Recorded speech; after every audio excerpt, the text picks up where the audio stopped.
한국 무기요? 급하면 아무거나 쓰겠다는 뜻입니까? 미국 국방부의 비웃음 섞인 폭탄 발언에 세계가 발칵 뒤집혔습니다. 우크라이나 전쟁 이후 재무장에 나선 유럽과 미국은 여전히 기술 우위를 믿으며 한국을 대수롭지 않게 봤죠. 하지만 전쟁이 길어지자 창고는 비어가고 공장과 조선소는 이미 꽉 차 더 이상 무기를 만들 수 없는 절체절명의 상황에 몰렸습니다. 하지만 바로 그때 믿을 수 없는 일이 벌어졌습니다. 한국의 전차와 자주포 그리고 조선소까지 동시에 움직이기 시작한 겁니다. 미국은 경악했고 유럽은 패닉에 빠졌습니다. 세계가 깨달은 건 단 하나였습니다. 진짜 중요한 건 성능이 아니라 지금 당장 끝없이 만들어낼 생산 능력. 도대체 무슨 일이 벌어진 걸까요? 세계가 한국 무기가 아닌 한국의 생산력을 선택한 이유, 바로 공개하겠습니다. 영상 시작 전 구독과 좋아요 부탁드려요. 대한민국 화이팅 댓글으로 한국을 응원해주세요. 한국이요? 자동차는 잘 만들겠죠. 그 말이 나오자마자 회의실 곳곳에서 작은 웃음이 터져 나왔습니다. 저는 숫자와 일정표를 믿고 감정보다 데이터를 신뢰하는 사람으로 살아왔습니다. 그래서 저는 쉽게 흥분하지 않습니다. 그런 제가 처음으로 흔들리기 시작한 건 바로 그 회의실에서였습니다. 러시아가 우크라이나를 침공한 이후 세상은 빠르게 바뀌었습니다. 오랫동안 잠들어 있던 유럽의 방산 시계가 다시 돌아가기 시작했고 각국 정부는 앞다투어 국방 예산을 늘렸어요. 세계 군사비는 불과 몇 년 사이에 2조 7천억 달러를 넘어섰고 유럽 곳곳에서 새로운 방산 계약이 쏟아지기 시작했습니다. 그 분위기는 묘하게 낙관적이었어요. 왜냐하면 유럽에는 이미 세계 최고 수준의 방산 기술이 있었기 때문입니다. 독일의 전차, 프랑스의 전투기, 영국의 전자전 시스템, 그리고 그 뒤를 든든하게 받쳐주는 미국의 거대한 방산 기업들. 회의실에 모인 전문가들 대부분은 비슷한 생각을 하고 있었다. 지금까지 부족했던 건 돈과 의지였지 기술이나 생산 능력은 아니었다고요. 저 역시 그 생각에 동의했습니다. 그런데 몇 달이 지나면서 회의실의 분위기가 조금씩 달라지기 시작했어요. 처음에는 아주 작은 균열이었습니다. 계약은 체결됐는데 납품 일정 이야기가 나오면 어딘가 모르게 공기가 무거워지는 순간들이 반복됐어요. 어느 날 한 조달 담당자가 유럽 주요 방산 기업에 같은 질문을 던졌습니다. 언제 받을 수 있습니까? 그 질문에 돌아온 대답들은 하나같이 모호했어요. 생산 라인이 이미 가득 찼다는 이야기, 부품 공급망에 문제가 생겼다는 이야기, 어떤 장비는 납기가 5년 이상 걸릴 수도 있다는 이야기까지 나왔습니다. 회의실은 서서히 침묵하기 시작했어요. 전쟁은 지금 이 순간에도 벌어지고 있는데 장비는 수년 뒤에나 받을 수 있다는 현실이 눈앞에 펼쳐지고 있었던 겁니다. 저는 그때부터 질문이 바뀌었다는 걸 느꼈습니다. 더 이상 어느 나라 장비가 가장 뛰어난가가 아니었어요. 이제 진짜 질문은 누가 지금 당장 만들어줄 수 있는가였습니다. 그리고 바로 그 분위기 속에서 한 조달 담당자가 조심스럽게 입을 열었어요. 한국 장비를 한번 검토해보는 건 어떨까요? 순간 정적이 흘렀습니다. 그리고 곧 회의실 곳곳에서 작은 웃음이 새어나오기 시작했어요. 누군가는 자동차 이야기를 했고 누군가는 전차와 자동차는 완전히 다른 세계라고 말했습니다. 저 역시 그 반응에서 크게 벗어나 있지 않았어요. 한국은 분명 빠르게 성장한 제조 강국이었지만 방산이라는 세계는 그보다 훨씬 보수적이고 복잡한 곳이었거든요. 수십 년에 걸친 기술 축적, 군사 교리와의 결합, 장기 운용 경험, 그런 것들이 방산 시장을 지배해왔으니까요. 그래서 저도 속으로 그렇게 생각했습니다. 몇 건의 긴급 계약이 들어왔다고 해서 그게 구조적인 변화를 의미하지는 않는다고요. 그런데 이상한 일이 일어나기 시작했어요. 며칠 뒤 폴란드 방산 재무장 분석 보고서를 검토하다 보니 한국 장비가 등장했습니다. 그리고 얼마 지나지 않아 호주 방산 사업 자료에서도 같은 이름이 나왔어요. 유럽 포병 재무장을 다룬 문서에서도 한국 기업이 언급됐고 북유럽 방위 협력 보고서에서도 마찬가지였습니다. 전차, 자주포, 장갑차, 다연장 로켓 시스템까지 분야도 다양했어요. 처음엔 우연이라고 생각했습니다. 하지만 그 이름이 너무 자주, 너무 다양한 분야에서 반복되자 저는 처음으로 불편한 생각을 하게 됐어요. 혹시 우리가 뭔가를 놓치고 있는 건 아닐까 하고요. 저는 원래 결론을 먼저 내려놓고 자료를 보는 스타일이 아닙니다. 하지만 솔직히 말씀드리면 그때 저는 이미 마음속에 답을 정해두고 있었어요. 한국 방산 계약들은 분명 긴급한 상황에서 빠른 납기를 원하는 나라들이 선택한 임시 대안일 것이라고요. 방산 시장은 매우 보수적인 세계입니다. 전차나 자주포 같은 핵심 무기 체계는 한번 공급 업체가 정해지면 수십 년 동안 그 관계가 유지되는 게 일반적이에요. 기술 호환성, 부품 표준화, 유지 보수 체계, 군사 교리의 일체화까지 고려해야 하기 때문입니다. 그래서 저는 한국 계약들을 하나씩 들여다보기 시작했어요. 그런데 예상과 조금 다른 모습이 보이기 시작했습니다. 계약 구조가 단순하지 않았어요. 단순 수입이 아니라 현지 생산이 포함되어 있었고 기술 협력과 장기 유지 보수, 조항까지 들어 있었습니다. 계약 규모도 수십억 달러 단위였어요. 이건 급한 불을 끄기 위한 임시 구매의 느낌이 아니었습니다. 장기적인 산업 프로그램에 훨씬 가까웠어요. 저는 잠시 생각을 멈췄습니다. 그 무렵 유럽 방산 분석가들 사이에서 한국에 대한 논의가 조심스럽게 시작되고 있었는데 반응은 대체로 비슷했어요. 한 독일 분석가는 한국 장비가 빠른 납기 면에서는 강점이 있다고 인정하면서도 결국 장기적으로는 유럽 장비로 돌아올 것이라고 단언했습니다. 프랑스 연구원 한 명도 비슷한 이야기를 했어요. 전차나 포병 시스템은 단순한 기계가 아니라 수십 년에 걸쳐 쌓인 기술과 군사 교리의 결합체인데 그걸 그렇게 단시간에 따라잡는 건 불가능하다고요. 그 말들은 매우 익숙하고 논리적으로도 납득이 갔습니다. 저 역시 이 분야에서 오래 일해온 사람으로서 같은 시각을 공유하고 있었으니까요. 그래서 다시 한번 이렇게 결론을 내리려 하고 있었어요. 결국 한국은 임시 선택일 것이라고요. 그런데 그 순간 보고서 한 장이 제 눈을 붙잡았습니다. 폴란드 방산 재무장 프로그램에 관한 내부 분석 보고서였는데 거기서 한국 장비 도입을 가장 강하게 주장한 인물의 이름이 나와 있었어요. 저는 그 이름을 알고 있었습니다. 유럽 방산업계에서 꽤 오래 활동해온 전문가였는데 그는 서방 방산 체계에 대단히 보수적인 사람으로 유명했어요. 값싸고 검증되지 않은 장비에는 절대로 손을 대지 않는다는 원칙을 가진 사람이었습니다. 기술 검증에 지나치다 싶을 정도로 엄격하고 조달 결정에서 정치적 고려보다 실무적 판단을 우선시하는 인물로 알려져 있었어요. 그런 사람이 한국 장비를 선택했다는 사실이 이상하게 느껴졌습니다. 저는 결국 그에게 직접 질문할 기회를 만들었어요. 조심스럽게 이유를 물어봤습니다. 잠시 침묵이 흐른 뒤 그의 대답은 짧고 단호했어요. 우리는 전쟁을 준비하고 있습니다. 저는 그 말이 정확히 무엇을 의미하는지 바로 이해하지 못했어요. 유럽 장비도 충분히 훌륭하지 않냐고 다시 물었습니다. 그러자 그는 잠깐 멈췄다가 이렇게 덧붙였어요. 훌륭합니다. 하지만 지금 당장 만들어줄 수는 없어요. 회의실 공기가 순간 무거워졌습니다. 대화가 끝나기 직전 그는 마지막으로 한 문장을 남겼어요. 우리는 무기를 산 것이 아닙니다. 생산 능력을 산 겁니다. 저는 그 자리에서 아무 말도 하지 못했습니다. 그 문장이 머릿속을 떠나지 않았어요.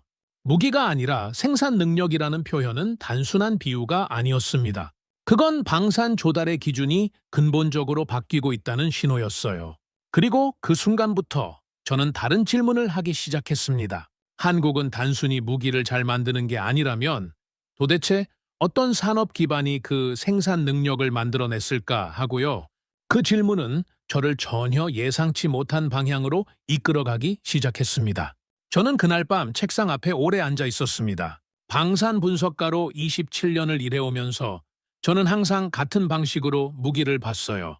성능 수치, 무장 구성, 센서 체계, 방어력, 작전 방향.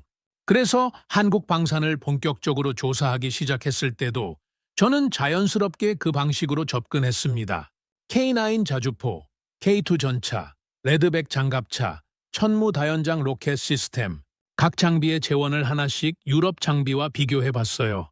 결론은 솔직히 예상과 조금 달랐습니다. 한국 장비들은 분명히 훌륭했어요. 하지만 유럽 장비를 압도하는 혁명적인 기술이라고 보기는 어려웠습니다. 비슷하거나 어떤 부분은 약간 뒤처지고 어떤 부분은 더 실용적인 수준이었어요. 그렇다면 왜 이렇게 많은 나라들이 한국 장비를 선택하는 걸까? 저는 잠시 멈췄습니다. 기술이 이유가 아니라면 다른 무언가가 있어야 했어요. 그래서 저는 시선을 바꿨습니다. 무기 성능이 아니라 계약 구조를 들여다보기 시작했어요. 그 순간부터 이상한 패턴이 보이기 시작했습니다. 한국이 체결한 계약들은 공통적으로 비슷한 구조를 가지고 있었어요. 빠른 초기 납품, 현지 생산 조건, 기술 이전, 장기, 유지 보수 계약, 부품 공급망 구축까지 세트처럼 묶여 있었습니다. 특히 현지 생산 조건이 눈에 띄었어요. 폴란드 계약만 해도 상당한 물량이 폴란드 내부에서 생산될 예정이었고, 그건 단순한 무기 수입과는 완전히 다른 이야기였습니다. 이건 무기 판매가 아니었어요. 산업 프로그램에 훨씬 가까웠습니다. 저는 이 패턴이 어디서 나온 건지 이해하고 싶었어요. 그래서 처음으로 방산 자료가 아닌 한국의 산업 데이터를 열어봤습니다. 그리고 거기서 저는 전혀 예상하지 못한 숫자들을 보게 됐어요. 가장 먼저 눈에 들어온 건 반도체였습니다. 한국의 반도체 수출 규모는 약 1,400억 달러에 달했어요. 반도체는 인류가 만드는 제품 중에서 가장 정밀한 물건 중 하나입니다. 나노미터 단위의 공정, 극단적인 품질 관리, 대규모 자동화 시스템이 동시에 작동해야 만들 수 있어요. 그 수준의 생산 능력을 유지하고 있다는 건 단순한 제조업 강국이 아니라는 신호였습니다. 그런데 다음 자료에서 저는 또 한 번 멈췄어요. 한국은 세계에서 제조업 노동자 1만, 명당 산업용 로봇 비율이 가장 높은 나라였습니다. 1,000대를 넘는 수준이었어요. 저는 그 숫자를 다시 확인했습니다. 세계 1위였어요. 단순히 공장이 많다는 이야기가 아니었습니다. 자동화 수준이 세계 최고라는 의미였어요. 그 다음에는 조선 산업 데이터가 나왔습니다. 세계 선박 생산의 압도적인 비중이 중국, 한국, 일본 세 나라에서 이루어지고 있었고, 그 안에서 한국이 차지하는 몫은 상당했어요. 특히 고부가 가치 선박 분야에서는 세계 최상위권이었습니다. 조선 산업은 단순한 제조업이 아닙니다. 거대한 프로젝트 관리 능력이 필요한 산업이에요. 수천 개의 부품, 수백 개의 협력업체, 정밀한 공정 일정, 대규모 인력 운용을 동시에 통제해야 합니다. 그리고 저는 그 순간 깨달았어요. 전차도, 자주포도, 군함도 결국 같은 방식으로 만들어진다는 사실을요. 생산 라인, 부품 공급망, 공정 관리, 품질 통제. 이 모든 것은 조선소에서 하는 일과 본질적으로 같았습니다. 한국은 갑자기 방산 강국이 된 게 아니었어요. 이미 반도체, 자동차, 전자제품, 조선이라는 산업에서 세계 최고 수준의 대량 생산 시스템을 수십 년 동안 운영해왔고, 그 시스템을 방산에 그대로 적용하기 시작한 것이었습니다. 그 폴란드 전문가의 말이 다시 떠올랐어요. 우리는 무기를 산 것이 아니라 생산 능력을 샀다고요.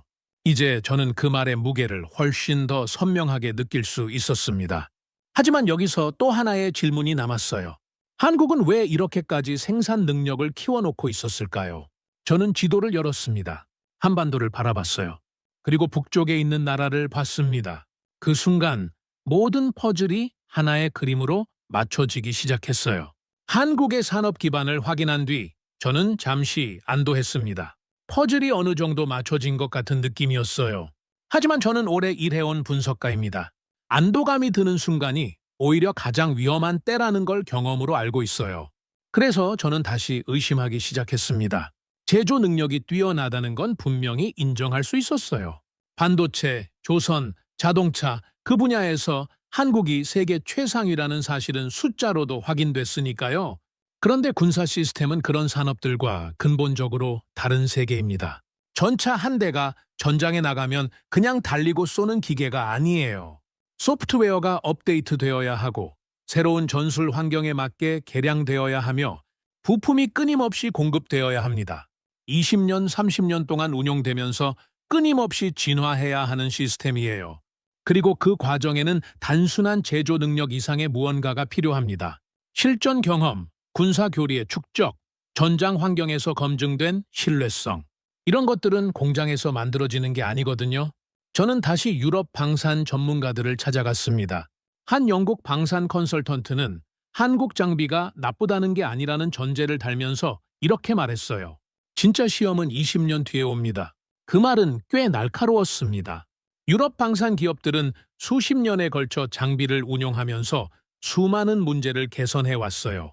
독일 전차는 냉전 시절부터 나토 작전 환경에 맞게 다듬어졌고, 프랑스 전투기는 실제 전장에서 검증되어 왔으며, 영국의 전자전 시스템은 수십 년의 실전 데이터를 기반으로 진화해 왔습니다. 그 경험의 두께는 단순히 생산 능력과 비교할 수 있는 성격의 것이 아니에요. 프랑스 분석가 한 명은 더 직접적으로 말했습니다. 무기를 만드는 것과 전쟁에 맞는 무기를 만드는 건 전혀 다른 문제라고요. 저는 그 논리가 충분히 타당하다고 생각했어요. 사실 이건 제가 오랫동안 방산업계에서 당연하게 여겨온 원칙이기도 했습니다. 기술은 실전에서 검증될 때 비로소 진짜 가치를 갖는다는 것이요. 그래서 저는 다시 한번 흔들렸어요. 한국의 제조 능력은 인정합니다. 하지만 그게 진짜 군사 강국의 방산 체계와 같은 수준이라고 말할 수 있을까? 그 질문에는 아직 명확한 답이 없었습니다. 그런데 바로 그 시점에 전쟁 뉴스가 분위기를 완전히 바꿔버리기 시작했어요. 우크라이나 전쟁은 예상보다 훨씬 길어지고 있었습니다. 몇 주 길어야 몇 달이라는 초기 예측은 완전히 빗나갔고 전쟁은 해를 넘기고 또 해를 넘겼어요. 그리고 전쟁이 길어질수록 한 가지 현실이 점점 더 선명하게 드러났습니다. 현대전은 장비를 무섭도록 빠르게 소모한다는 사실이에요. 포탄, 자주포, 장갑차, 방공미사일. 전장에서 장비가 사라지는 속도는 전문가들의 예측을 훨씬 뛰어넘었습니다. 그리고 그 소모된 장비를 다시 채워 넣는 것. 그게 전쟁의 또 다른 얼굴이라는 게 분명해졌어요. 그 순간 전문가들이 나누는 논쟁의 중심이 바뀌었습니다. 20년 뒤의 운용성이 아니라 지금 당장 얼마나 만들 수 있느냐가 더 긴박한 질문이 되어버린 거예요. 그리고 그 질문은 저를 다시 한국으로 이끌었습니다. 며칠 뒤 포병 시스템 관련 보고서를 검토하던 중 저는 또 익숙한 이름을 봤어요. K9이었습니다. 이미 핀란드, 노르웨이, 폴란드, 인도, 터키, 에스토니아에서 운용 중이었고 추가 도입을 검토하는 나라들도 계속 늘어나고 있었어요. 이건 단순한 계약 몇 건이 아니었습니다. 이건 패턴이었어요. 그리고 저는 처음으로 조금 다른 각도에서 생각하기 시작했습니다. 혹시 유럽 방산이 기준으로 삼아온 그 기준 자체가 이미 바뀌고 있는 건 아닐까 하고요. 저는 결심했습니다. 전문가들의 의견이나 이론적인 논쟁은 잠시 내려놓기로 했어요. 대신 실제 운용 데이터를 들여다보기로 했습니다. 방산 분석에서 현장만큼 정직한 증거는 없어요. 어떤 장비가 얼마나 많은 나라에서 얼마나 오래 사용되고 있는지 그 숫자가 모든 논쟁보다 훨씬 솔직하게 말해줍니다. 가장 먼저 K9 자주포 데이터를 정리해봤어요. 처음엔 단순한 수출 성공 사례 정도로 생각하고 있었는데 실제 도입 국가 목록을 펼쳐보니 생각보다 훨씬 넓은 그림이 나왔습니다. 핀란드, 노르웨이, 폴란드, 에스토니아, 인도, 터키까지 이미 실전 배치가 완료되어 있었고 협상이 진행 중인 나라들까지 포함하면 그 숫자는 계속 늘어나고 있었어요. 방산 시장에서 새로운 무기 체계가 이렇게 빠른 속도로 이렇게 많은 나라로 퍼져나가는 건 흔한 일이 아닙니다. 보통 하나의 무기 체계가 자리를 잡으려면 수십 년이 걸려요. 검증, 시험 평가, 의회 예산 승인, 훈련 체계 구축까지 복잡한 과정을 거쳐야 하니까요. 그런데 K9은 그 과정을 예외적으로 빠른 속도로 통과하고 있었습니다. 저는 왜 그런지 이해하고 싶었어요. 그래서 우크라이나 전쟁의 포병 운용 데이터를 다시 꺼내봤습니다. 현대전에서 드론과 정밀 유도 무기가 주목받고 있지만 실제 전장에서 가장 많은 화력을 쏟아내는 건 여전히 포병이었어요. 그리고 현대 전장에서 포병에게 요구되는 가장 중요한 능력 중 하나가 새롭게 부각되고 있었는데 그건 바로 기동성이었습니다. 쏘고 나서 얼마나 빨리 진지를 이탈할 수 있느냐. 우크라이나 전선에서 포병 사격 위치는 발사 후 불과 몇 분 이내에 탐지되어 반격을 받는 경우가 반복됐어요. 그러니 발사 후 신속하게 이동하지 못하는 포병은 생존 자체가 어려웠습니다. K9은 바로 이 부분에서 꾸준히 좋은 평가를 받고 있었어요. 빠른 사격 속도, 신속한 진지 변환 능력, 자동화된 장전 시스템, 전장의 현실이 이 장비를 재평가하도록 만들고 있었습니다. 하지만 더 놀라운 이야기는 전차 쪽에서 나왔어요. 폴란드 전차 계약 자료를 본격적으로 들여다봤을 때 저는 잠시 숫자를 다시 확인했습니다. 수백 대 규모였어요. 그것도 단순한 수입이 아니라 폴란드 내부에서 상당 물량을 직접 생산하는 구조였습니다. 이건 제가 지금까지 봐온 방산 계약과는 다른 차원이었어요. 유럽 국가가 유럽 밖의 나라와 이 정도 규모의 전차 산업 프로그램을 시작한다는 건 불과 몇 년 전까지만 해도 거의 상상하기 어려운 일이었습니다. 그리고 폴란드만이 아니었어요. 호주의 장갑차 사업도 들여다봤습니다. 호주는 새로운 보병 전투 차량을 도입하기 위해 글로벌 방산 기업들을 경쟁시켰어요. 유럽 방산 기업들도 당연히 참여했고 많은 사람들은 결과가 어느 정도 예상된다라고 생각했습니다. 하지만 최종 선택된 차량 중 하나가 한국의 레드백 장갑차였고 계약 규모는 수십억 달러에 달했어요. 그리고 여기서도 현지 생산 조건이 포함되어 있었습니다. 저는 책상 위에 쌓인 자료들을 바라보며 생각했어요. 폴란드, 호주, 핀란드, 노르웨이, 인도. 나라도 다르고 지역도 다르고 안보 환경도 다릅니다. 그런데 이 나라들이 모두 같은 방향으로 움직이고 있었어요. 한국 장비는 빠르게 납품되고 현지 생산이 가능하며 비교적 합리적인 가격을 제공했습니다. 그리고 무엇보다 중요한 건 이 장비들이 실제로 운용되고 있다는 사실이었어요. 이론이 아니라 현실에서 쓰이고 있었습니다. 저는 처음으로 이런 생각을 했어요. 어쩌면 우리는 한국 방산을 처음부터 잘못된 기준으로 보고 있었는지도 모른다고요. 최고 기술이냐 아니냐의 기준으로 봤을 때 한국은 아직 도전자처럼 보였습니다. 하지만 지금 세계가 묻고 있는 질문은 그게 아니었어요. 지금 당장 필요한 장비를 얼마나 빠르게, 얼마나 안정적으로 제공할 수 있느냐. 그 기준으로 보면 그림이 완전히 달라졌습니다. 하지만 저는 아직 확신하지 않았어요. 왜냐하면 이 이야기에는 아직 가장 큰 무대가 남아 있었기 때문입니다. 유럽의 본격적인 재무장이었어요.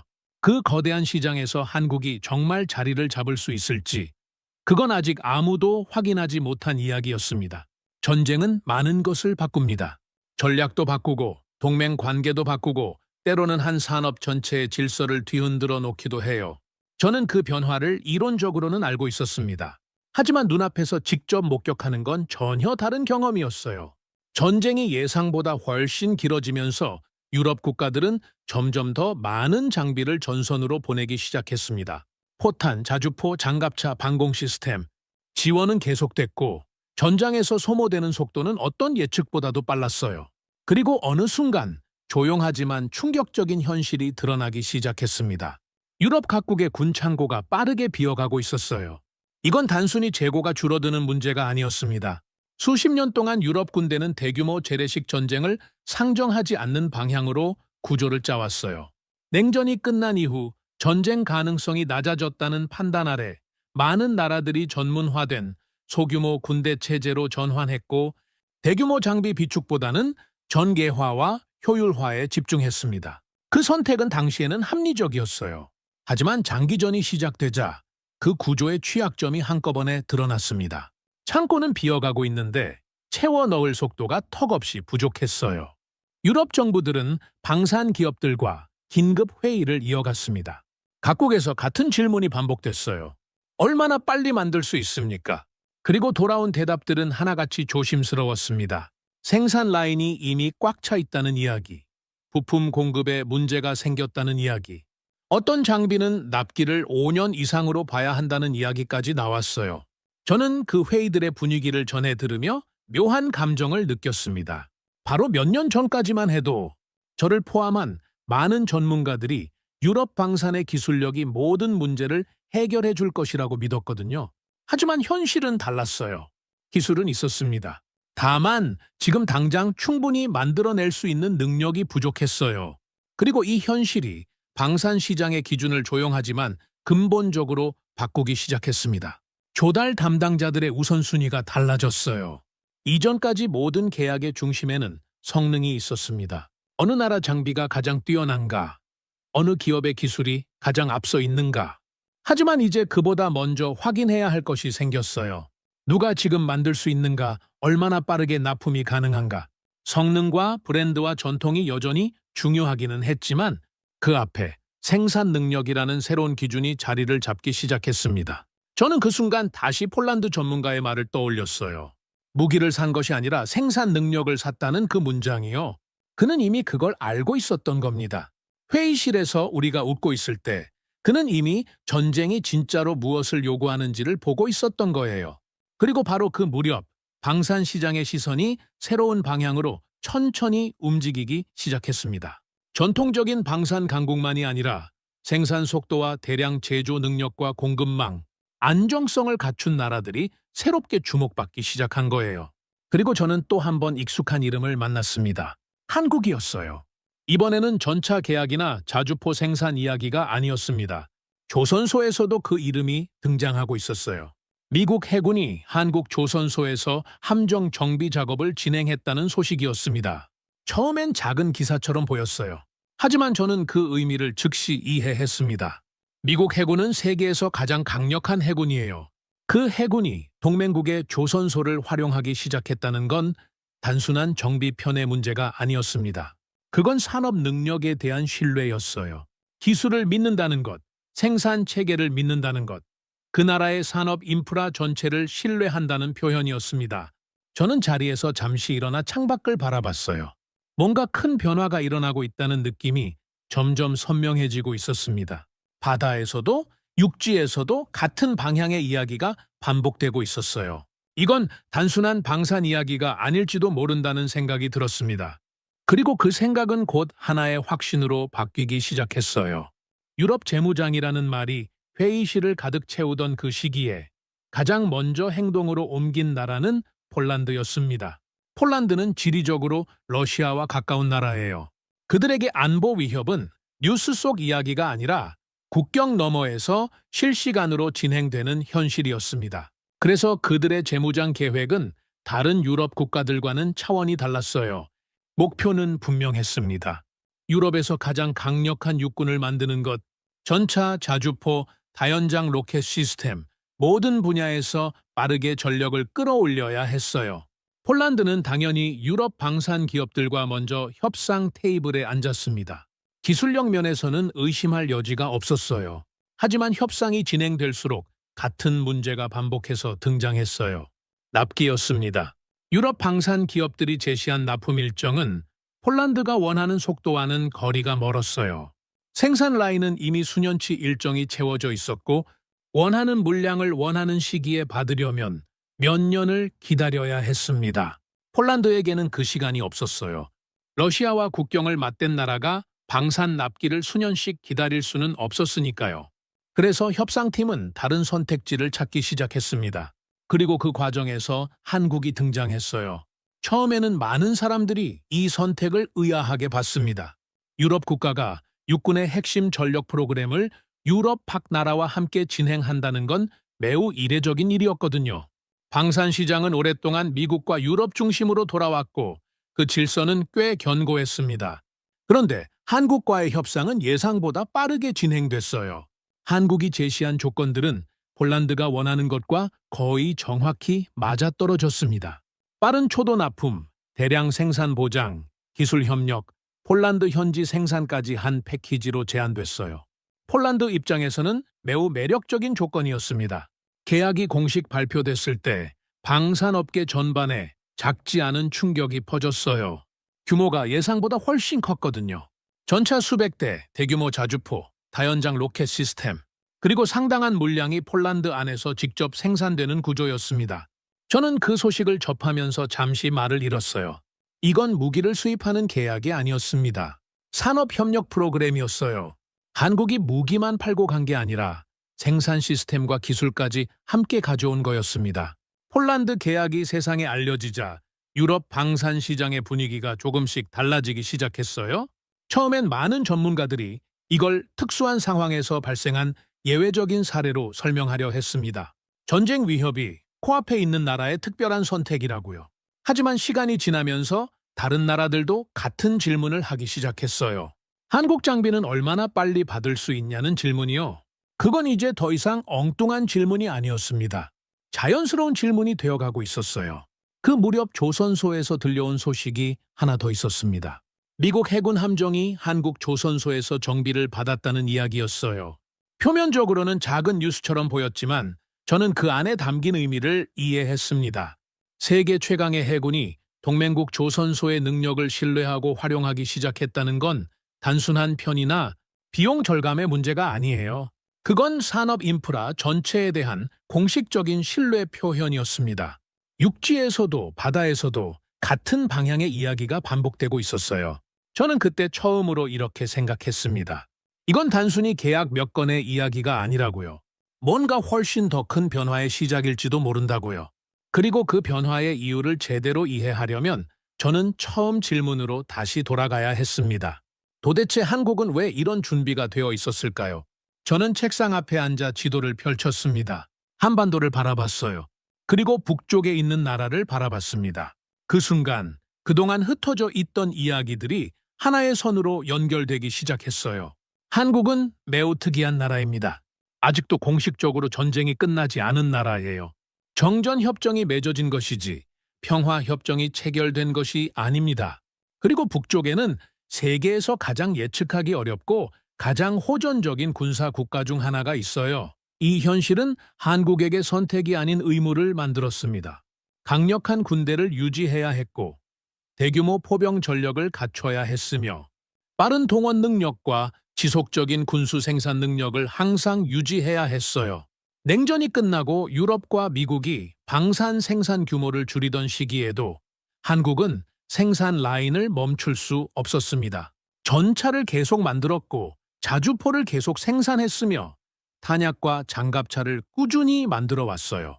그건 선택이 아니라 생존 때문이었습니다. 그리고 바로 그 생존의 압박이 수십 년에 걸쳐 하나의 능력을 키워냈어요.